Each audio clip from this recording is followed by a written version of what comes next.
All right, so today we're going to take a deep dive into something that, looking back, it's like, did that really happen? Did that one little thing really lead to all of that? It's crazy, right? Yeah.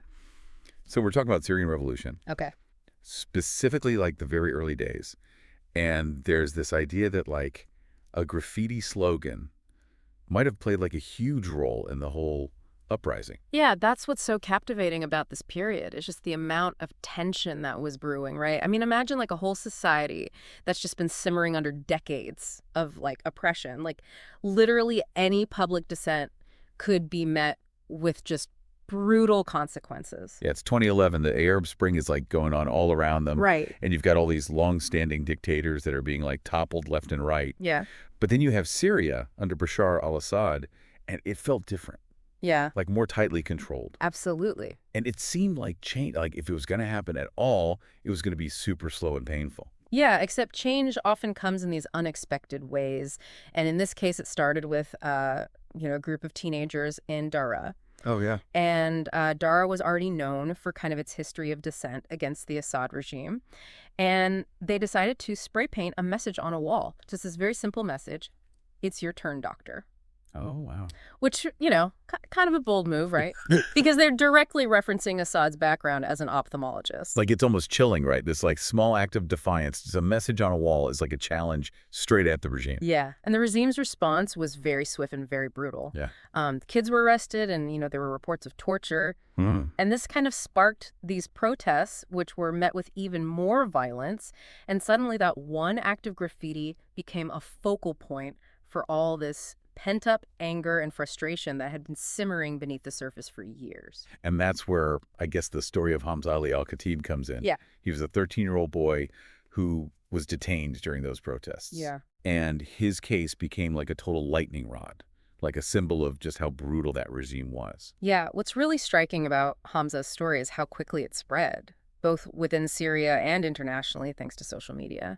Images of his injuries were shared online, sparked outrage, galvanized support for the protesters. It's crazy how one little thing can just... Yeah. It's not even about the kids and the graffiti anymore. It was about a regime's willingness to just silence dissent through this horrific violence. Absolutely. It's really important, I think, to understand like the whole context of Syria at the time. Yeah. They were dealing with so much like, economic hardship.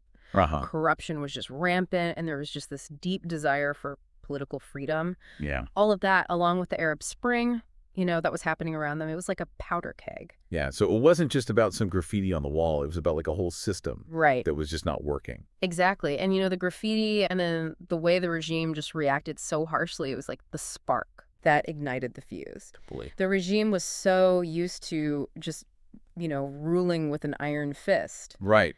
That I think they totally miscalculated how people would respond. Yeah. And instead of like calming things down, their tactics actually just made people even angrier. Right. And this is something that came up a lot in those Reddit discussions we were looking at. Yeah. Some people were saying like the graffiti was the cause of the revolution. Right. And then others were like, no, it was just a trigger. Right.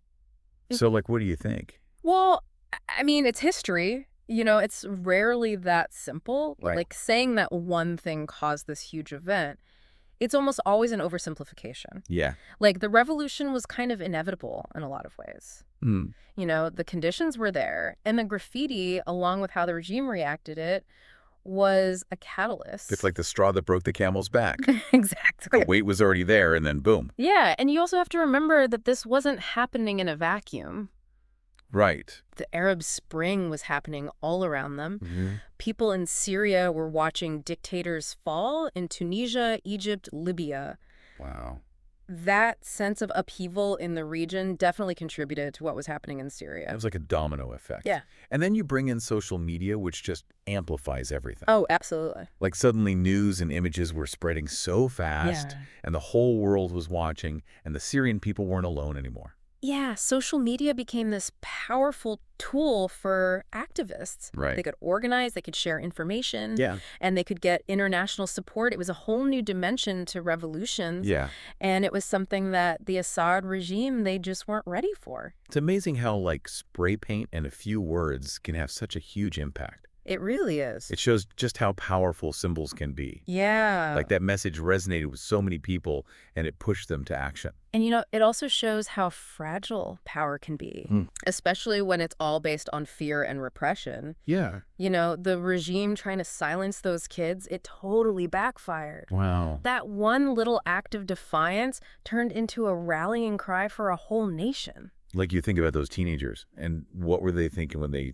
spray painted that? Yeah. Did they have any idea what they were about to start? Right. Like, you can never really know for sure what was going through their heads, but their actions, it says a lot. Yeah. About the courage and the desperation that people were feeling in Syria at that time. Like, they were willing to risk everything just to have their voices heard.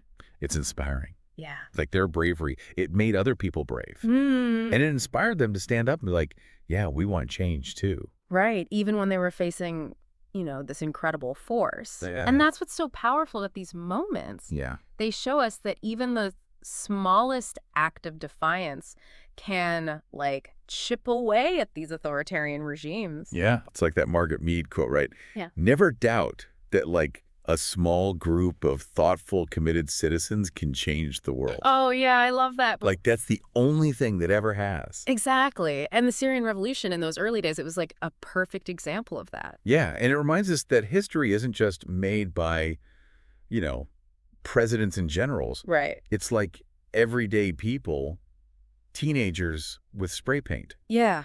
People who dare to challenge things. Absolutely. And, it's tragic how the Syrian Revolution ended up, in this brutal civil war. Yeah.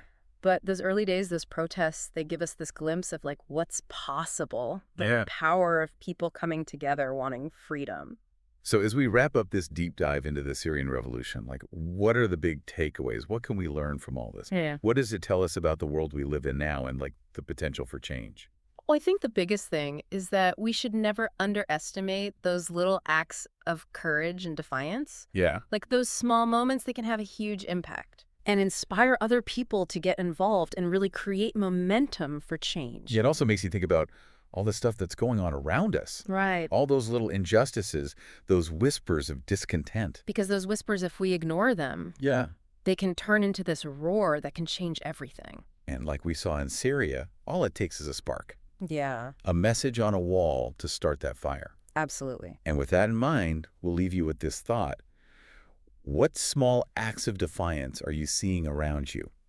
What whispers of discontent are you hearing? Yeah. And what are you going to do about it?